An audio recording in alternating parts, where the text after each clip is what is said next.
Les Franco-Albertains se sont fait entendre lors du tintamarre qui lançait officiellement les rendez-vous de la francophonie à Calgary et à Edmonton. Selon eux, 2017 aura été une année généralement positive. C'est notamment dû à l'adoption de la politique en matière de francophonie par le gouvernement de l'Alberta le 14 juin. C'est une avancée positive, selon le ministre provincial responsable des affaires francophones. Ça représente le désir de la francophonie albertaine de se voir représenté par tous les lieux et aussi être reconnu par les gouvernements à leur fierté, mais aussi leur résine ici à l'Alberta. L'ancienne sénatrice Claudette Tardif accueille favorablement les mesures du gouvernement de l'Alberta.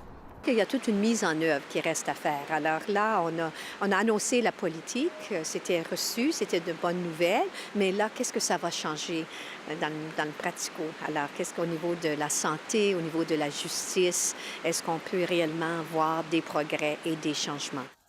Le gouvernement doit encore combler les 10 sièges du comité consultatif qui doit l'aider à mettre en place sa politique en matière de francophonie.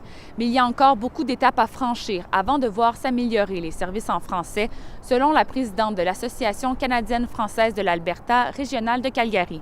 Vous savez, c'est une politique de service en français, ce n'est pas une loi. Donc la politique, elle peut être mise en place, mais elle peut être enlevée du jour au lendemain. Donc oui, on aimerait l'avoir mise en place, mais ce n'est pas une certitude non plus. Nicole Buret pointe cependant deux ombres au tableau, l'instabilité du financement de la clinique francophone de Calgary et le démantèlement de la direction de l'éducation française au ministère de l'Éducation. Comme bien d'autres francophones, toutefois, elle se réjouit de voir l'identité francophone davantage reconnue. Ici Audrey Neveu, Radio-Canada, Calgary.